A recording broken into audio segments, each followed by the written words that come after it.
नमस्कार, उत्तर प्रदेश विशेष में आपका स्वागत है। मैं हूं आपके साथ सुप्रीत सचदेव। बुलेटिन की शुरुआत करेंगे बड़ी खबर के साथ। लखनऊ से खबर आ रही है जहां पर शपथ ग्रहण समारोह के लिए निमंत्रण भेजा गया है। 12 राज्यों के सीएम और 5 राज्यों के डिप्टी सीएम शामिल होंगे। शपथ ग्रहण समारोह के लिए बाबा रामदेव को भी न्योता भेजा गया है।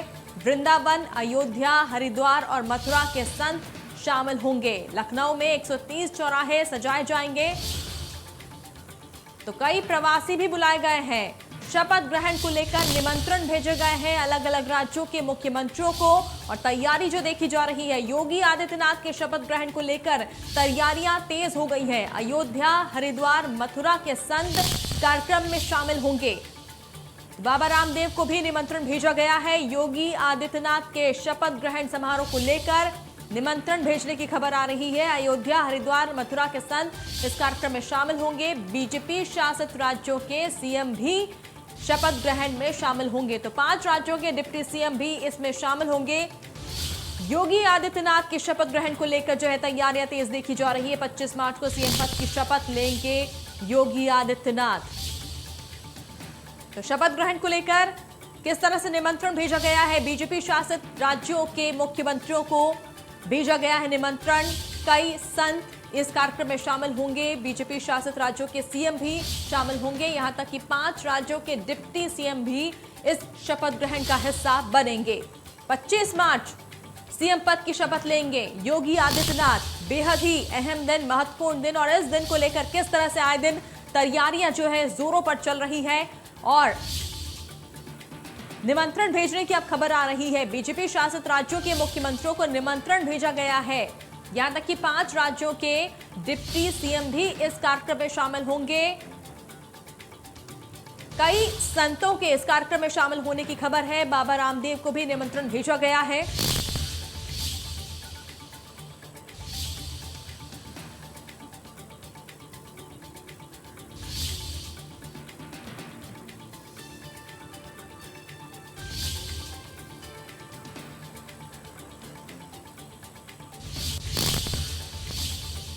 चलिए बढ़ते हैं आगे। और बाराबांकी में बाइक पर स्वास्थ्य व्यवस्था, शव वाहन नहीं मिलने पर लोग बाइक पर शव ले जा रहे हैं। बाराबांकी में बाइक पर स्वास्थ्य व्यवस्था, कितनी बड़ी लापरवाही। एम्बुलेंस नहीं मिलने पर लोग बाइक पर शव ले जाने को मजबूर है।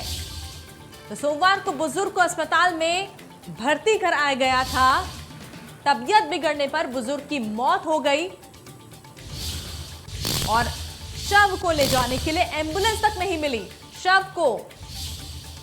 शव वाहन नहीं मिलने से लोग बाइक पर ले जाने को मजबूर हैं।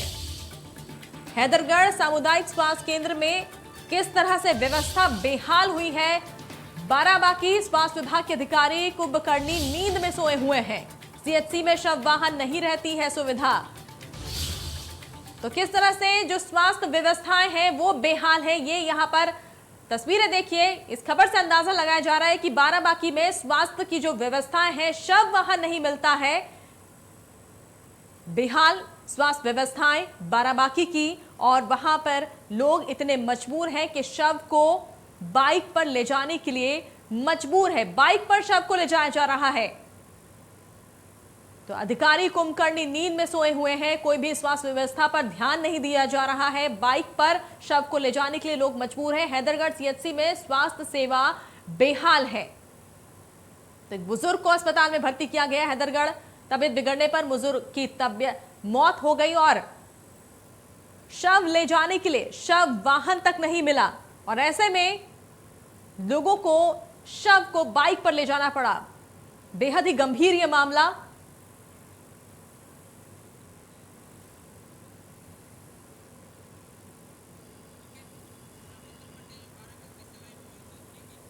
और सीधे रुक करते हैं हमारे सहयोगी रविंद्र पटेल का, बाराबांकी से हमारे साथ जुड़ रहे हैं। रविंद्र, इतना बड़ा यहाँ पर जो मामला सामने आया है, गंभीर मामला, स्वास्थ्य महकमा क्या कर रहा है, अधिकारी क्या कर रहे हैं? शव वाहन ही यहाँ पर उपलब्ध नहीं है। देखिए, बीजेपी सरकार आम जनमानस के लिए तमाम सुख सुविधाएं मुहैया करा रही है। बाराबंकी के जो हैदरगढ़ से तस्वीर सामने आई है वो जरूर मानवता को शर्मसार कर देने वाली है। यहाँ पर एक 55 वर्षीय बुजुर्ग की जो है टीबी रोग की वजह से अस्पताल में मौत हो जाती है, जैसे अस्पताल में मौत हो जाती है। मौत के बाद जो उसके परिजन 108 पर कॉल करके शव वाहन की यहाँ पर डिमांड करते हैं, लेकिन संवाहन वहां पर नहीं मिलता है और ये बताया जाता है कि सीएससी पर संवाहन मौजूद नहीं है, यहाँ पर इसकी व्यवस्था नहीं है। जब थे वो बुजुर्ग का शव बाइक पर एक ग्रामीण की मदद से घर लेकर जाते हैं।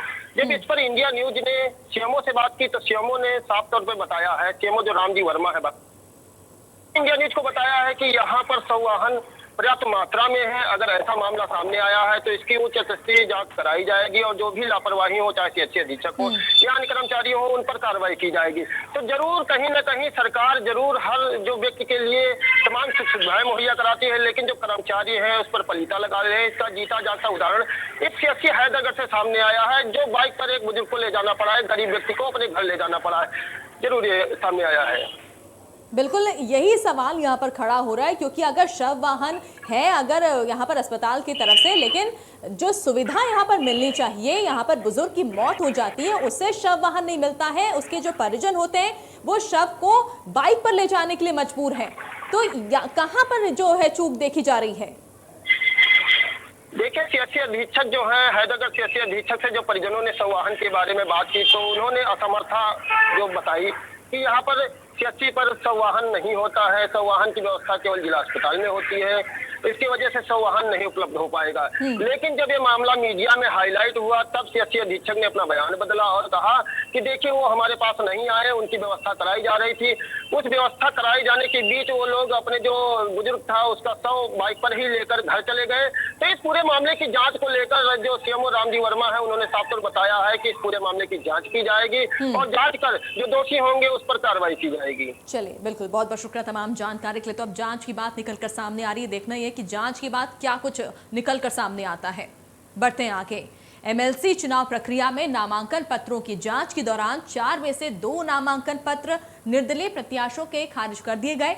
साथ ही गठबंधन प्रत्याशी ने नाम वापस ले लिया है। नाटकीय घटनाक्रम में सपा रालोद गठबंधन प्रत्याशी सुनीता शर्मा ने निर्वाचन अधिकारी के समक्ष पहुंच बिना ही किसी दबाव और सुरक्षा से नामांकन पत्र वापस लेने की इच्छा जाहिर की। इसके बाद बीजेपी प्रत्याशी नरेंद्र भाटी का निर्विरोध चुना जाना तय माना जा रहा है।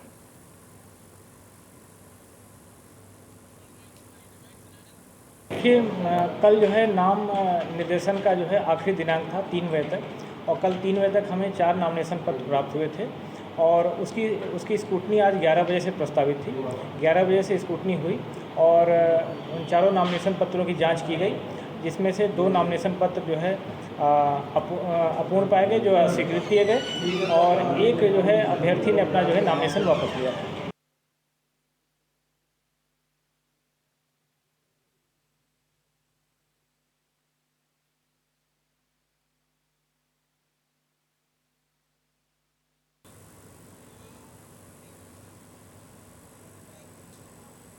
अमेठी में एमएलसी चुनाव में ग्राम प्रधान और बीडीसी के खरीद फरोख्त का मामला सामने आया है। सोशल मीडिया पर ऑडियो वायरल होने के बाद कार्रवाई की गई। जितेंद्र सिंह नाम के व्यक्ति की शिकायत सपा एमएलसी प्रत्याशी शिल्पा प्रजापति के पति अनिल प्रजापति और जगदीशपुर विधानसभा अध्यक्ष इजहार अहमद के खिलाफ केस दर्ज हुआ।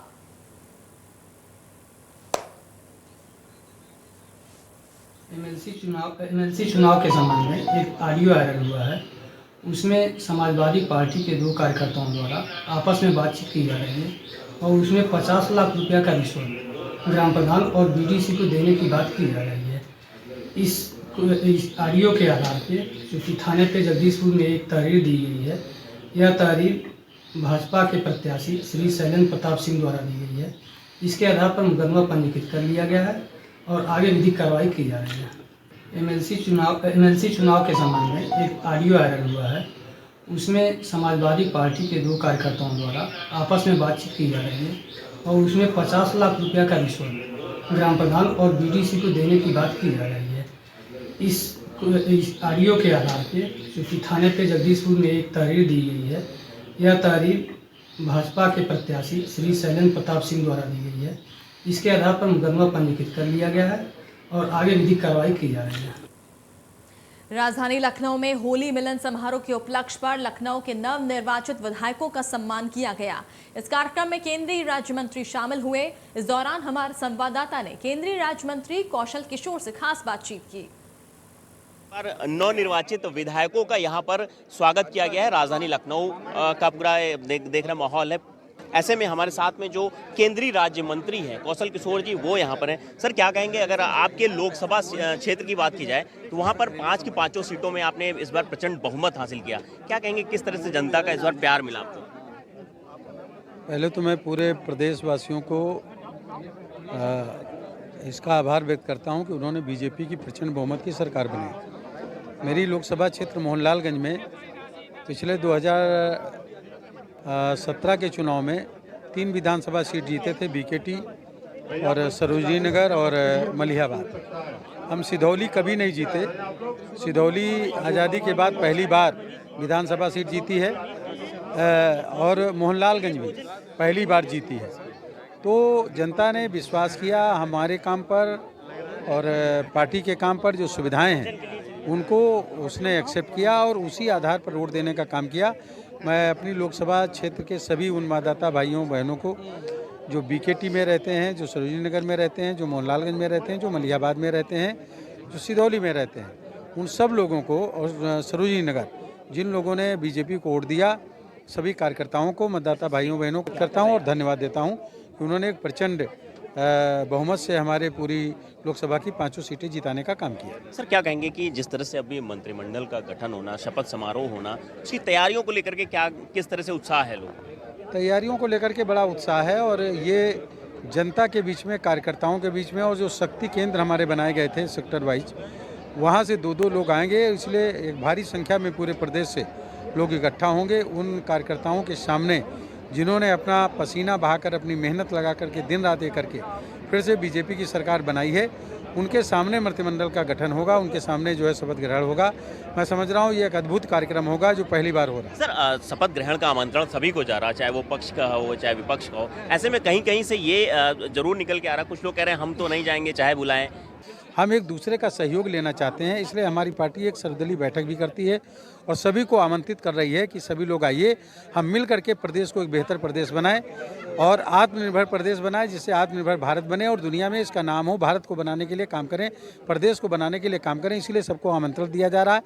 अब जो लोग देश को नहीं बनाना चाहते हैं, प्रदेश को बेहतर नहीं बनाना चाहते हैं, आत्मनिर्भर जनता को नहीं बनाना चाहते, वो लोग इसमें नहीं आएंगे और जो चाहते हैं वो आएंगे। बिल्कुल, बहुत बहुत केंद्रीय मंत्री कौशल किशोर, जिनका साफ तौर पर कहना है कि जिस तरह से शपथ ग्रहण समारोह होने वाला है उसमें पक्ष और विपक्ष दोनों का स्वागत है। हालांकि आप देख रहे हैं कि राजधानी लखनऊ में किस तरह से नवनिर्वाचित जो विधायक हैं उनके साथ में यहाँ पर होली मिलन समारोह का आयोजन किया गया। लखनऊ से इंडिया न्यूज़ के लिए।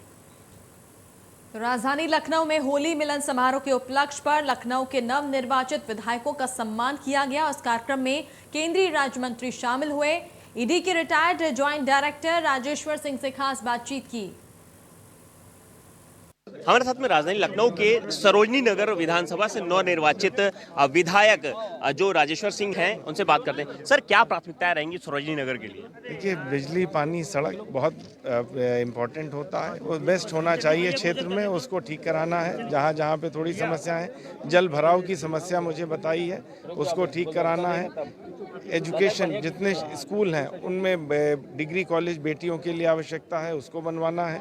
हेल्थ की जितनी CHCs और PHCs हैं उनका अपग्रेडेशन कराना, एक ट्रॉमा सेंटर नहीं है, एक अच्छा ट्रॉमा सेंटर बनवाना है। सर, क्या लगता है कि जिस तरह से शपथ ग्रहण समारोह है, ऐसे में मंत्रिमंडल में अगर आपको कोई जिम्मेदारी मिलती है तो उसका निर्वहन किस तरह से करेंगे आप? नहीं, अभी तो मेरी प्राथमिकता सरोजनी नगर का विकास है।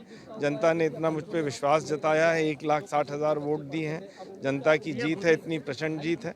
अभी मुझे उनकी अपेक्षाओं पर खरा उतरना है, उनकी समस्याओं को दूर करना है। अभी मेरी प्राथमिकता सरोजनी नगर का विकास है। होली के लिए तोहफा नहीं सब, बहुत बहुत आभार, हृदय से आभार, और आश्वस्त करता हूं कि सरोजनी नगर को सर्वोत्तम विधानसभा क्षेत्र बना के ही रुकूंगा। बिल्कुल, ये थे हमारे साथ में सरोजनी नगर विधानसभा से नवनिर्वाचित विधायक राजेश्वर सिंह, जिन्होंने कहा कि उनकी प्राथमिकताएं जनता के लिए होंगी। जो सरोजनी नगर विधानसभा है उसकी पूरी तरह से ये विकास कार्यों पर ज्यादा ध्यान देंगे। लखनऊ से इंडिया न्यूज़ के लिए जय शुक्ला। हमारे साथ में राजधानी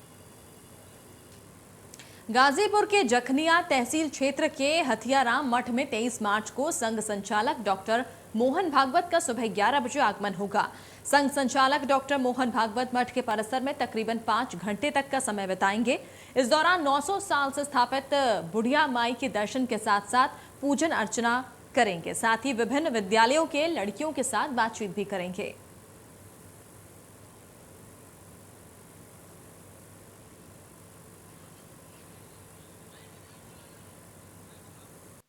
कल पूर्वाह्न 11 बजे परम पूजनीय सरसंघ चालक डॉक्टर मोहन जी भागवत का आगमन इस मठ परिसर में होने जा रहा है। इसकी सूचना हम सबको प्राप्त हुई है और इसी निमित्त आप सबको आमंत्रित किया गया है वार्ता के निमित्त। मठ पर आने का विशेष उद्देश्य धार्मिक और आध्यात्मिक भावना से प्रेरित होकर के, जैसा कि आप सब जानते हैं, यह मठ 850 वर्ष प्राचीन एक तपस्थली है, लोक आस्था का केंद्र है और कहीं न कहीं मोहन भागवत जी के मन में इस मठ के प्रति श्रद्धा और भक्ति का भाव है। विभिन्न अवसरों पे महाराज श्री से वो मिलते रहे हैं और मिलने जुलने के ही क्रम में वो यहाँ आकर माँ सिद्धिदात्री के चरणों में अपना प्रणाम निवेदित करेंगे और महाराज श्री से भेंटवा। एटा में एक 14 वर्ष के किशोर ने संदिग्ध परिस्थिति में आत्महत्या का प्रयास किया। आनन फानन में परिजनों ने फंदे पर लटके शिवम को उतारकर सामुदायिक स्वास्थ्य केंद्र अलीगंज में भर्ती कराया। हालत नाजुक देखते हुए चिकित्सकों ने किशोर को हायर सेंटर रेफर कर दिया। परिवार में गमगीन माहौल बना हुआ है।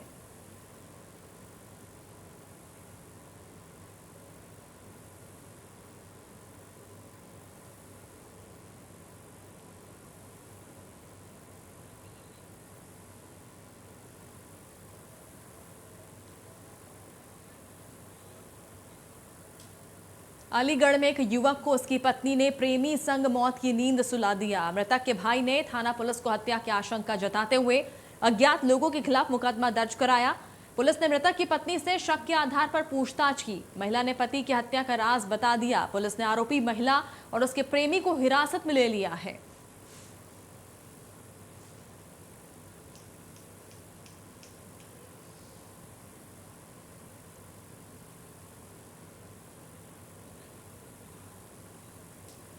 सुपरस्टार सलमान खान ने अपनी शादी नहीं करने की राज को पेप्सी के विज्ञापन के जरिए बताया है।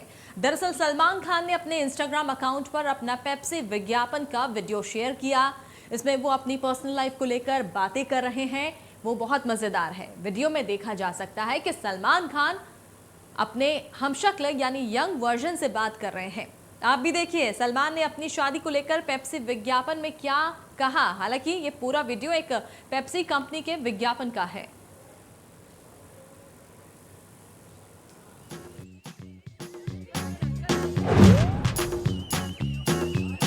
प्रेम, स्वागत नहीं करोगे आप हमारा? फ्यूचर से आया हूँ। फ्यूचर में भी मेरी बॉडी सेम और फैंस का प्यार सेम। और शादी हो गई। हो गई? तुम्हारी सब गर्लफ्रेंड्स की। मतलब फ्यूचर में भी सब सेम? बाकी सब चाहे सेम रहे, पर अब पेप्सी में और भी ज्यादा फेस, यानी अब और भी ज्यादा रिफ्रेशिंग। पेप्सी। और इसी के साथ खबरों में फिलहाल इतना ही। नमस्कार।